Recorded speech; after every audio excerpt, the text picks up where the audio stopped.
नेता प्रतिपक्ष जयराम ठाकुर ने कहा कि सरकार का अगर सनातन धर्म के खिलाफ रवैया इसी प्रकार का रहा तो प्रदेश भर में बड़ा आंदोलन चलाया जाएगा। भाजपा अब चुप बैठने वाली नहीं है। शनिवार को शिमला में आयोजित पत्रकार वार्ता में जयराम ठाकुर ने कहा कि पांवटा साहिब में हुई घटना लव जिहाद है। हिमाचल प्रदेश की कांग्रेस सरकार सनातन विरोधी है। उन्होंने कहा कि बीते 2.5 साल के दौरान प्रदेश में ऐसी कई घटनाएं हुई हैं जिनमें सनातन समाज के खिलाफ ही सरकार ने कार्रवाई की है। जयराम ठाकुर ने मांग करते हुए कहा कि पांवटा साहिब की घटना में भाजपा नेताओं पर दर्ज केस तुरंत वापस लिए जाएं। वहीं इस दौरान भाजपा प्रदेशाध्यक्ष डॉक्टर राजीव बिंदल भी मौजूद रहे। 10 दिसंबर को हिमाचल प्रदेश में वर्तमान सुखविंदर सिंह सुक्खू जी को कांग्रेस पार्टी के विधायक दल का नेता चुना गया। जब पहली बार उनने पत्रकारों को संबोधित किया, आपको स्मरण होगा तो उन्होंने एक शब्द का इस्तेमाल किया था कि जिस हिमाचल प्रदेश में 97% हिंदू हैं, वहां हम हिंदूवादी विचारधारा को, पार्टी को हरा करके सत्ता में आए हैं।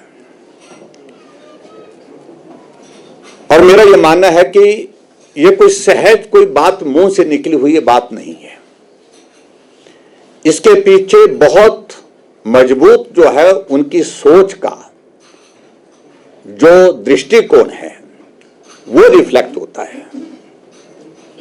जो वो ये भी कह सकते थे कि हिमाचल प्रदेश में कांग्रेस पार्टी को बहुमत मिला है और हम उस बहुमत के आधार पर सरकार बनाने जा रहे हैं।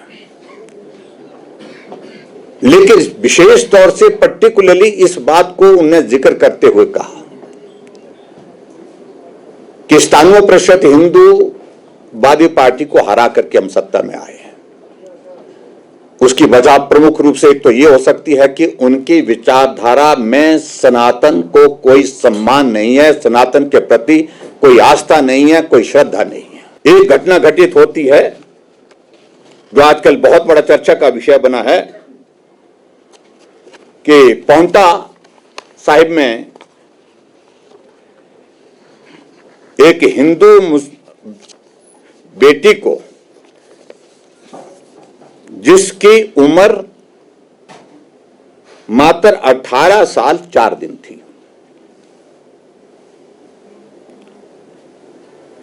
वो बेटी गुम होती है।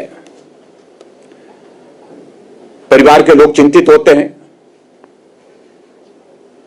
और नौजवान बेटी जब घर से गुम होती है तो स्वाभाविक रूप से परिवार के लिए बहुत बड़ा चिंता का विषय बनता है। परिवार के लोगों ने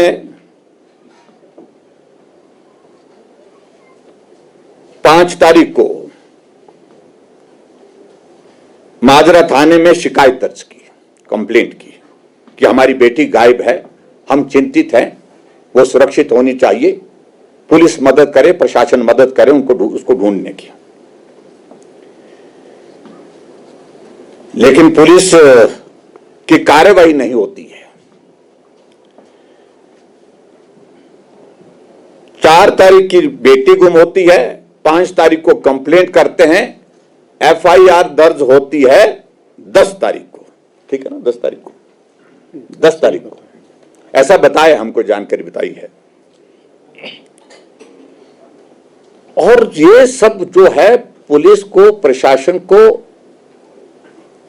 अच्छी तरह से जानकारी थी कि बेटी कहां है, लेकिन प्रयत्न नहीं किया गया उसको लाने का। और उस सूरत में मेरा ये मानना, हमारा ये सबका मानना है कि ये विशुद्ध जो है एक तरह का लव जिहाद का मामला है। यहां पर बेटी गुम होती है, उसके खिलाफ एफआईआर करने में कितना वक्त लगाया,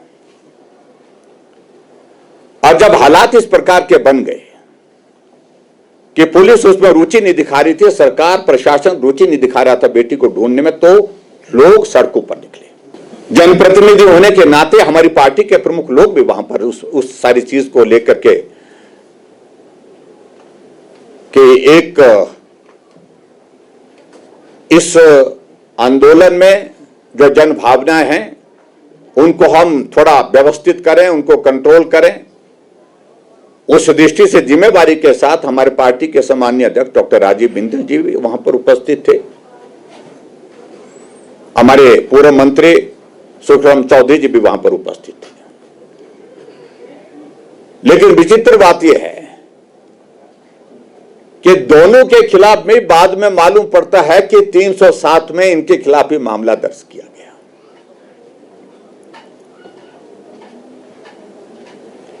दोनों ने हाईकोर्ट से इंटरिम बेल ली है,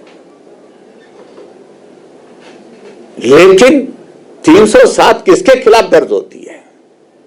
307 उस व्यक्ति के खिलाफ होती है जो हमला करे, जानलेवा हमला करे, हथियार से करे, पत्थर से करे, किसी चीज से करे, डंडे से करे, जिससे किसी आदमी की जिंदगी को जो है वो मौत की स्थिति आ सकती है, उसमें 307 लगता है। ना डॉक्टर राजीव बिंदल जी के हाथ में डंडा था, ना तलवार थी, ना कोई हथियार था, ना सुखराम चौधरी जी के पास हथियार था, ना इनने कोई हमला किया। लेकिन उसके बावजूद भी 307 का मामला दोनों हमारे पार्टी के नेताओं के खिलाफ दर्ज किया गया।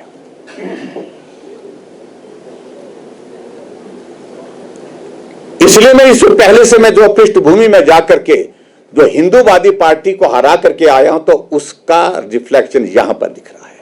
तो आज की इस पत्रकार वार्ता में मित्रों, मैं आप सबके बीच में यह कहना चाहता हूं, दो तीन विषय को लेकर। एक तो जितने भी मामले दर्ज किए गए हैं उन सारे के सारे मामलों को जो है तुरंत प्रभाव से रद्द करना चाहिए। धारा 370 जिन नेताओं के ऊपर धारा 307 जिन नेताओं के ऊपर लगी है उसको नई सिरे से 109 हो गई, उस पे जो है बिल्कुल 109 हो गई है BNS। अच्छा, हाँ 109 हो गई है, हाँ भारतीय न्याय संहिता के इसमें। तो इस सारी चीज को लेकर के जो है तुरंत जो है वो सरकार को कार्रवाई करनी चाहिए। Bureau report, channel 9, Shimla.